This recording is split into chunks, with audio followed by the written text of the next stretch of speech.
Chère mère, puis-je te dire comment je me sens?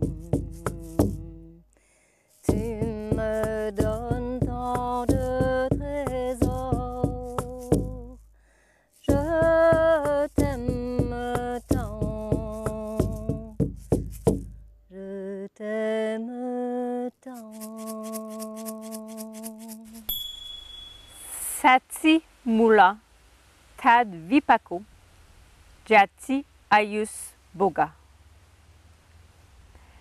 Aussi longtemps que la vie existera, ses fruits existeront aussi, à savoir la naissance, la vie et ses expériences. Aussi longtemps que le mental gardera des attirances et des aversions, l'âme individuelle continuera le cycle des naissances afin de payer ses dettes karmiques. Ce n'est pas le corps ou les sens qui cherchent à ressentir divers plaisirs ou à éviter les douleurs, mais plutôt le mental poussé par ses klesas et ses empreintes karmiques.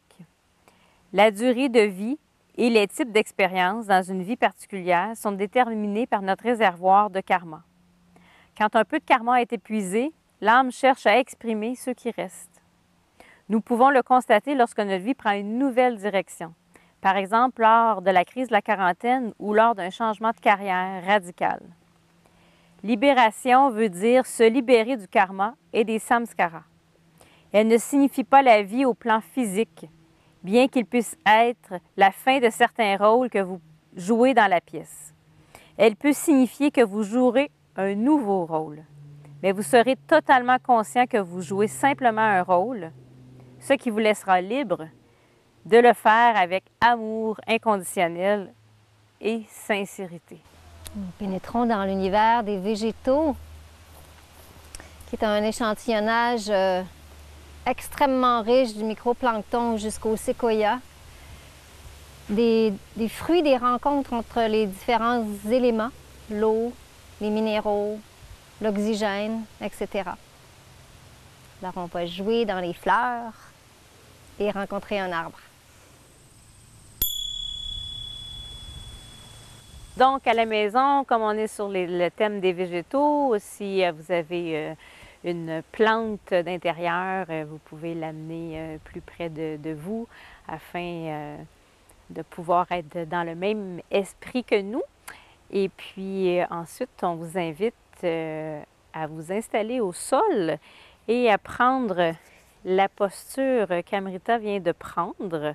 Donc, en fait, on vient à genoux, les genoux écartés, et on amène tout le devant du corps vers l'avant et on vient porter le front au sol et puis on laisse les bras le long du corps. Donc, c'est la posture de l'enfant, mais qui pourrait aussi être la posture d'une graine qu'on vient de semer en terre. Dans cette posture-là, ensuite, on se relève doucement, comme si la terre qui avait reçu plein de soleil, plein d'eau pour faire germer la graine, on prend conscience de cette naissance-là à l'intérieur de nous, d'être une graine qui prend vie. Et ensuite, on va venir, comme Amrita le fait, pointer les orteils au sol pour pouvoir pousser dans les orteils pour se relever. Venir en position accroupie. Je me déroule, je contracte le ventre, je déroule vertèbre par vertèbre. Ça me fait penser dans Le Petit Prince, la rose qui dit « Je me réveille à peine, je suis encore toute décoiffée. » Maintenant qu'on est rendu debout, je vous amène à venir prendre conscience du dessous de vos pieds. Donc vraiment sentir tout le dessous des pieds en contact avec le sol et imaginer que le sol, c'est la terre. Maintenant qu'on est une graine qui s'est développée, donc on vient visualiser des racines qui partent de la plante des pieds et qui s'enfoncent tranquillement à l'intérieur de la terre. Toutes ces petites racines, tous ces petits canaux se distribuent dans la terre. Ces canaux par lesquels, en tant qu'arbre, en tant que vie, je vais aller chercher de l'eau, des nutriments. Strong my roots, deep into the ground. Strong, strong my wings, way beyond the sky. Oh, strong, strong my roots, deep into the ground. Je laisse mes racines descendre dans les profondeurs de la terre. Maintenant que j'ai des racines, je commence à former des branches comme un arbre.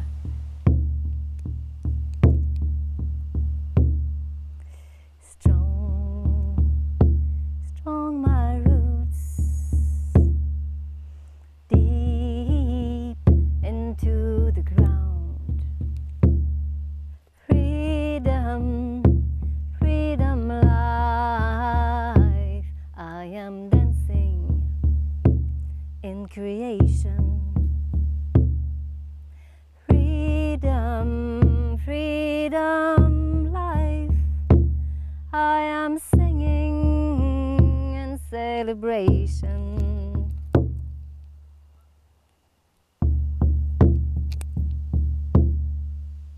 On va garder les bras sur le côté du corps parce qu'on veut venir faire la posture de l'arbre qui est en fait une posture d'équilibre. Donc, je viens lever mon pied et le porter sur mon mollet. Et encore là, se servir des racines qu'on vient d'installer pour la stabilité du pied qui est au sol. Je peux venir faire une pression dans mon pied qui est au sol pour tenir mon équilibre.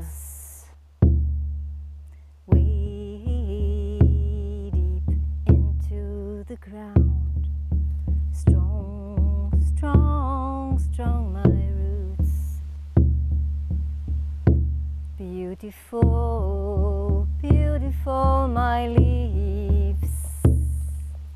Singing into the wind, dancing in the wind.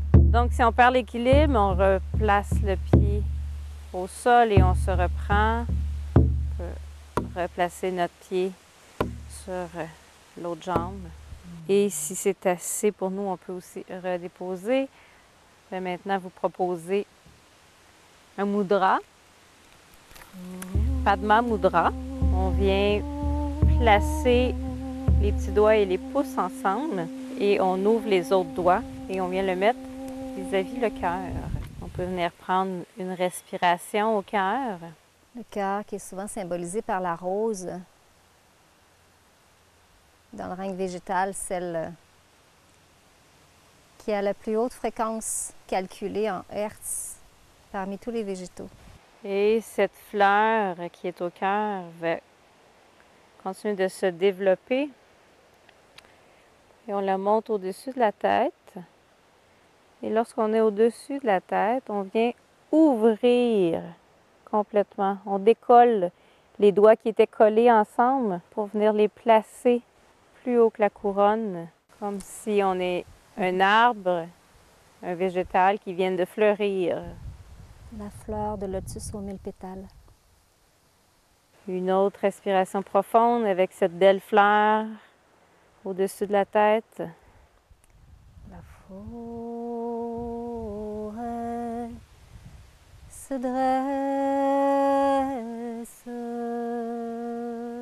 dresse et m'adresse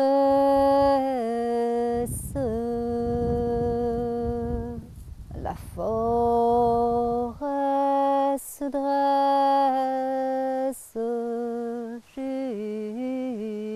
jusqu'aux racines.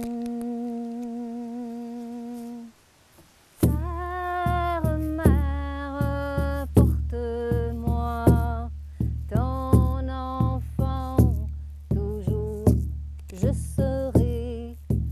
Terre, mère, transporte-moi jusqu'à l'origine.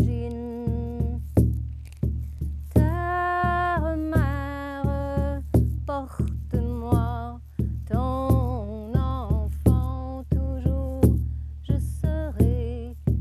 Terre, mère, nourris-moi de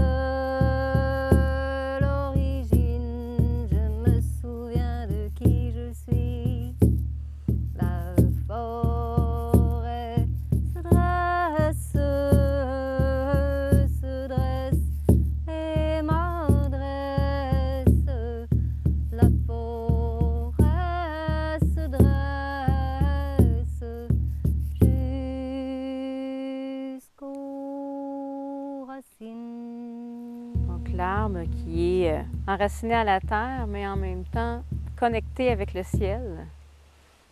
Puis qui donne des fruits pour se reproduire lui-même. Ici, c'est un chêne, donc c'est des glands. J'en ai même un double ici. Ouais. Toi aussi? Les végétaux donnent des fruits, les fruits du karma, mais les fruits et les feuilles et tout ça, ça nous nourrit. Et ça nous hydrate. Et ça nous guérit. Et ça nous fait vivre la convivialité. Avec les feuilles, on peut se faire une tisane. Puis avec la terre, on peut faire le contenant. Et il y a de l'eau. Ça me donne le goût de chanter.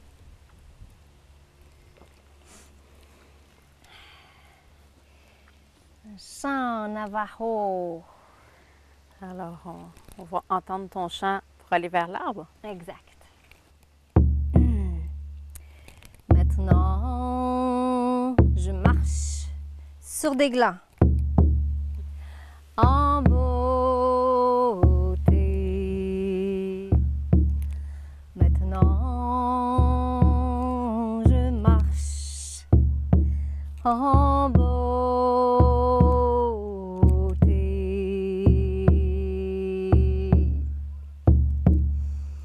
La beauté m'entoure. La beauté au-dessus de moi, dessous et en dedans de moi.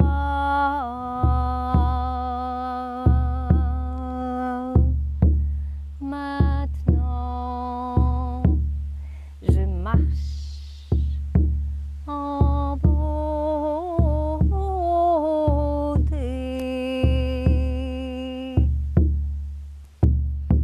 Maintenant, je vis en beauté.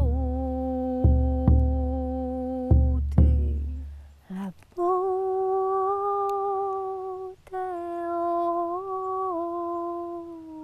au-dessus de moi, dessous. Alors, les arbres, on peut leur parler, on peut leur demander qu'ils nous aident pour venir nous aider avec notre énergie, les douleurs. Donc, si on ne le demande pas, ils ne peuvent pas nous aider. Je t'aime tant. Ouais, on a fait un beau câlin à l'arbre tantôt, en fin de toit. Ben oui, c'est tellement important de reconnaître justement les végétaux qui nous entourent, qui sont des êtres eux aussi, qu'on peut leur apporter, puis qu'eux aussi peuvent nous apporter tellement. Oui, si on leur demande, c'est une relation consciente. Comme tu disais, ça c'est l'enseignement de Robert, Internautia, notre Québécois, notre farfadet sage. qui, dans son livre, encore une fois, je le ressors, là, qui nous apprend comment sont chacun des arbres, quel genre de personnalité ils ont, quelle aide ils peuvent nous donner. Oui, le livre À chacun son arbre. Donc, il explique vraiment la propriété énergétique de chacun des arbres, chacun leur rôle. Et c'est un peu ce que je disais dehors quand j'étais à côté de l'arbre, que les arbres sont là pour nous aider, mais ils ne le feront pas si on ne le demande pas. Et ça, c'est un enseignement de Robert qui nous explique chaque arbre sert à quoi, puis qu'est-ce qu'on peut leur demander. Donc, c'est vraiment intéressant. Et ils sont, eux, connectés terre et ciel. Ils ont toutes les étapes d'une évolution, hein, de la graine au tronc, les branches, les feuilles et les fruits. Puis, ils vivent tellement plus vieux que nous. Mm-hmm. Donc, ils ont vu des choses passer. Moi, j'étais appuyée à l'arbre. Donc, quand c'est des feuillus, ce que Robert dit, c'est que la relation se fait mieux avec le dos, de s'adosser à l'arbre, chose qui est très naturelle, mais qu'on peut-être on oublie de faire. Puis, quand c'est des conifères, c'est plutôt vers l'avant, de venir en avant. J'ai des huiles essentielles ici. Mm-hmm. Parce que des fois, on ne pense pas aller dehors où il n'y a peut-être pas tant des arbres autour de nous, ou faire un câlin, puis les voisins regardent. On peut être moins à l'aise. Ouais. On peut utiliser les huiles essentielles pour faire un petit peu la même chose. Oui, J'aime beaucoup l'huile de pin. Justement, Robert en parle dans son livre. L'huile de pin vient vraiment harmoniser au niveau énergétique tous les chakras. Donc, des fois, on se sent un peu débalancé, puis on ne sait pas trop pour quelle raison, puis quel chakra nécessairement. Donc, le pain vient aider à équilibrer, harmoniser. C'est intéressant. Puis ce que Robert dit, c'est 4 gouttes dans la main pour aller chercher toute l'essence de l'arbre comme si on était en présence de l'arbre. Nos pieds aussi peuvent bénéficier de la médecine des plantes. La médecine des plantes, c'est pas seulement quand on ingère des choses, c'est aussi le contact conscient. Puis on peut nettoyer notre espèce de poubelle, de réservoir d'émotions, de lourdeur, de choses du passé qui s'accumulent, semble-t-il, sous les pieds. Mm-hmm. Puis c'est vrai que des fois, on se traîne. Et ça, c'est la médecine des fougères. Et Robert nous dit que simplement passer les pieds ou frôler, mais en conscience, en demandant à la plante « Hey, peux-tu me libérer de ça? » Moi, je sens l'effet. Mm-hmm. Très rapidement. Et que les plantes adorent ça. C'est pas seulement des êtres visibles, ils ont aussi une fonction. Puis ils aiment ça quand on vient. C'est comme si on leur dit, je reconnais que tu as un rôle, je reconnais qui tu es, puis que tu peux m'aider pour ça. Donc je te demande de m'aider à vider mes énergies accumulées en dessous du pied, que Robert appelle le double plantaire. Puis l'huile de tea tree aussi qu'on a. Oui. Donc, si on ne peut pas être près d'une fougère, mais qu'on sent qu'on a justement l'accumulation énergétique en dessous des pieds, donc Robert dit que l'huile essentielle de tea tree fait la même chose. Donc, on peut prendre l'huile et venir la mettre sous les pieds, en dessous du pied. Tea tree, c'est en anglais, donc pour aider Melaleuca ou théier. C'est la même chose. C'est ça. Ça, c'est bon aussi pour faire des nettoyants. Mm-hmm. Mais elle n'est pas chère. C'est vraiment bon si on a des petits bobos aussi, là, au lieu de mettre du polysporin, si on préfère quelque chose de naturel. Vu qu'on a des huiles essentielles, j'avais apporté avec moi une bouteille d'huile. On voit ici, là, c'est l'huile de pépin de raisin. Donc encore là, on est dans les végétaux. Donc le raisin qui est un fruit, on va chercher le pépin qui est extrait pour faire une huile. Ce qu'on met sur notre peau, on devrait pouvoir le manger. Donc c'est comme le test pour dire, OK, c'est un produit qui est bon pour moi. Autrement, des crèmes ou autres que je ne mangerais pas, ils accumulent des déchets dans le corps. C'est ça. Donc l'huile végétale, c'est une très belle base pour venir ajouter l'huile essentielle qu'on veut appliquer sur la peau. Tantôt, on parlait de la mettre pure là, pour vraiment aller chercher des effets au niveau des mains. Mais si on veut se faire un massage, c'est mieux qu'elle soit diluée. Puis de toute façon, ça se répand mieux, ça glisse mieux dans l'huile. Et ce que je voulais parler, c'est du livre qui est ici, de Nature et Ayurveda, de Christine Saint-Laurent. Donc, on n'aura pas le temps on n'aura pas le temps d'aborder toute l'Ayurveda, dans le fond, qui est prônée par le yoga. Mais une des choses de l'Ayurveda, c'est l'automassage. Ouais. Et elle en parle dans ce livre-là, dans lequel elle parle plein de rituels qu'on peut faire à la maison. Et l'automassage a vraiment beaucoup de bienfaits. Encore là, quand c'est fait avec l'intention, donc le matin et le soir. Donc, on peut mélanger notre huile neutre avec une huile essentielle qui va venir, mettons, plus nous activer le matin si on a besoin d'être activé. Et là, on va venir masser. Là où il y a des articulations, on vient vraiment masser en rotation, en cercle. Et sur le reste, ça peut être en ligne, parce qu'ici, c'est un os en ligne. Donc, au niveau des épaules, encore là, on vient frotter. Puis, si c'est le matin, puis que justement, c'est une journée où c'est plus lent à partir, donc on vient masser dans l'intention s'activer à la journée qui commence pour pouvoir être dans l'action. Puis, donc, même chose au niveau des hanches, vraiment, on vient...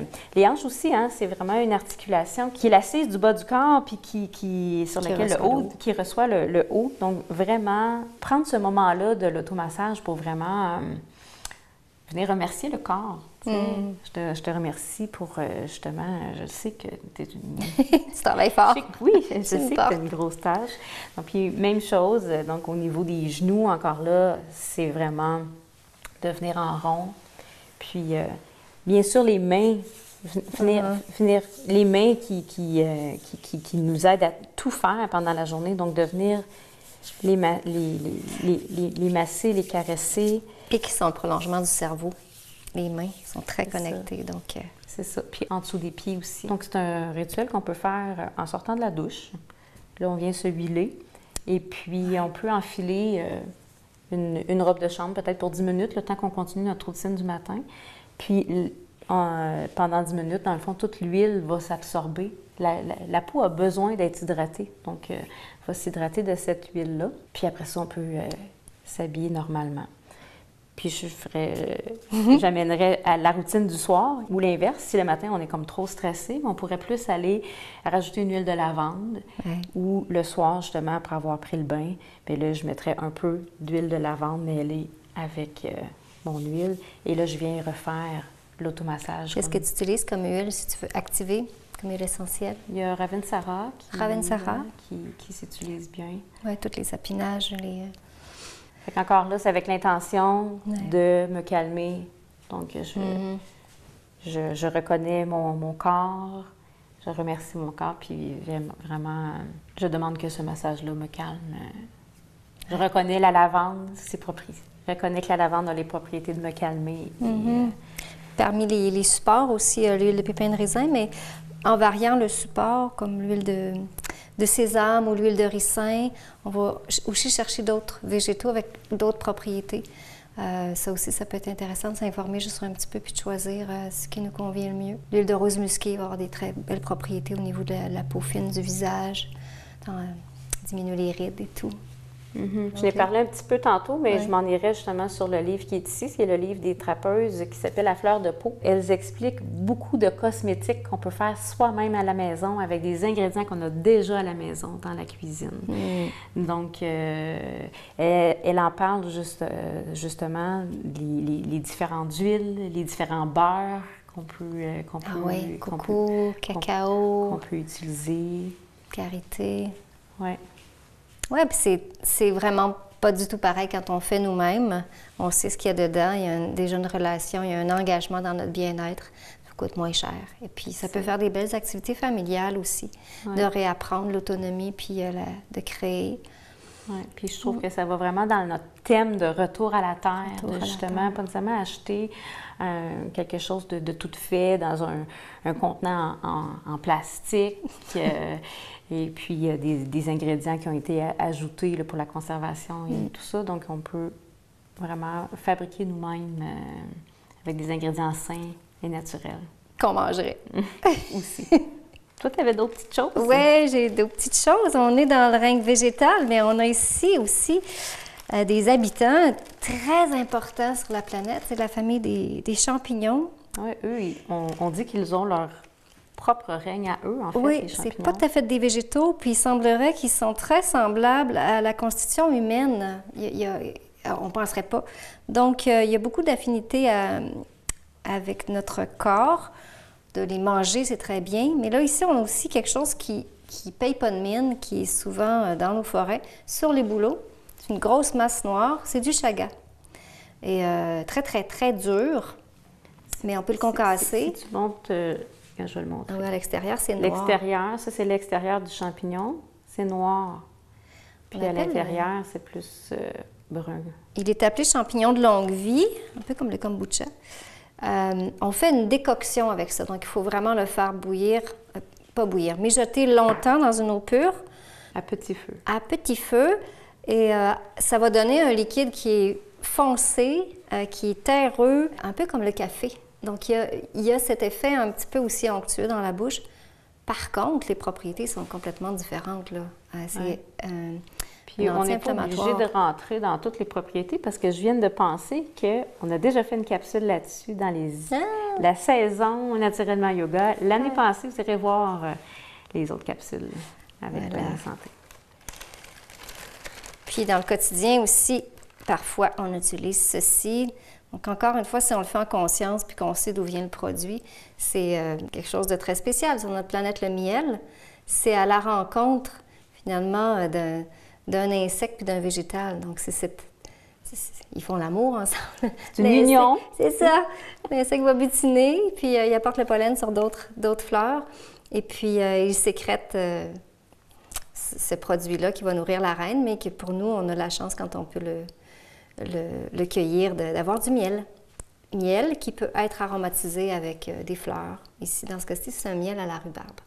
C'est une herboriste apicultrice aussi, qui est dans la région, les deux, qui ajoute des végétaux dans son miel. On en avait ici aussi. Donc, c'est une façon d'honorer, de se rendre compte de tous les cadeaux de la nature, de prendre soin de soi. Alors, encore une fois, on souhaite avoir piqué votre curiosité et à faire des recherches sur les sujets qui vous intéressent plus. Par rapport à la vie des végétaux. Par rapport à la vie des végétaux et tout ce qui les entoure. Alors, on se donne rendez-vous pour un prochain épisode de Naturellement Yoga. Terre, terre, chère mère, puis-je te dire comment je me sens? Tu me donnes tant de trésors, je t'aime tant, je t'aime tant.